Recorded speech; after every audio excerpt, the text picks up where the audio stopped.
Welcome back. 10:15 right now. As the trade war rages on between the U.S. and China, Chinese officials are issuing a travel warning to its citizens. China's Culture and Tourism Ministry urged people to be cautious because of worsening relations between the countries and concerns about domestic security. And this comes as President Trump put a 90-day pause on reciprocal tariffs. The White House dropped countrywide specific tariffs down to the universal 10% rate for all trade partners, with the exception of China. In fact, not only will the U.S. keep tariffs on China, the president saying he's hiking them yet again, this time to 125% over what the president calls Beijing's lack of respect. On Truth Social, President Trump said, quote, "At some point, hopefully in the near future, China will realize the days of ripping off the USA and other countries is no longer sustainable or acceptable."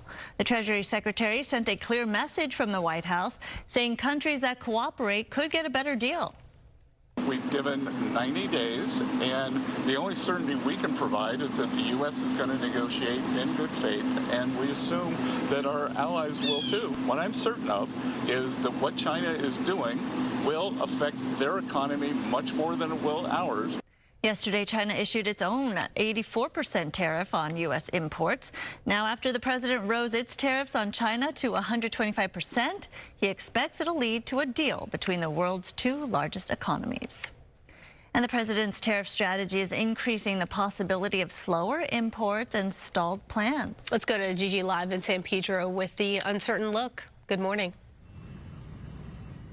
Roxy and Sandra, concern was already high here, but we've got some news that 125% increase is actually in addition to a 20% tariff on China. So the White House just issued a statement clarifying that the tariff on goods is now at 145%.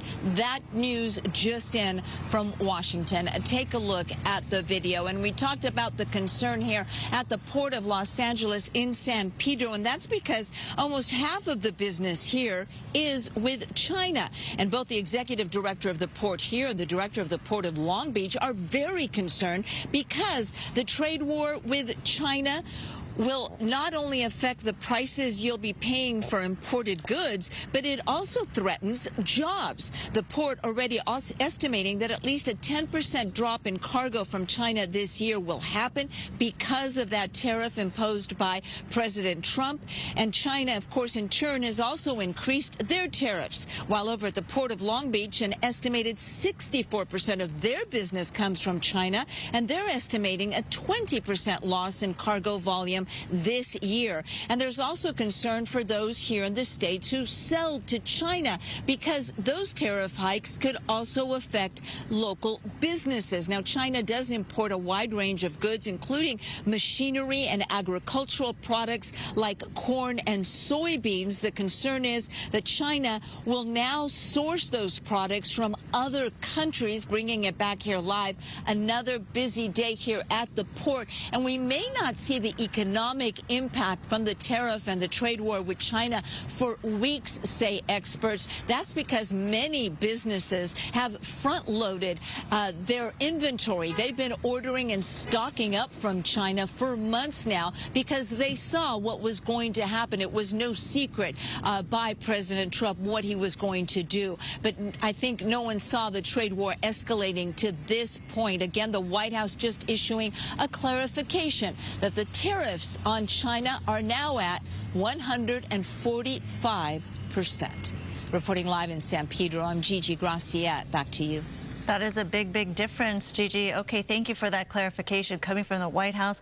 145% now, and it is going to have a big impact on the market. Obviously, take a look at this, a big, big dive right now as you're taking a live look at the Dow today at the big board, down 1,800 points at this hour. So clearly a steep sell-off, a big, big loss here as we continue to monitor the number, but clearly all in the red with this recent news. So certainly this is volatile. It's going to change back and forth depending on what happens between the U.S. and China and other countries as well. So we'll continue to monitor the story day to day and hour by hour.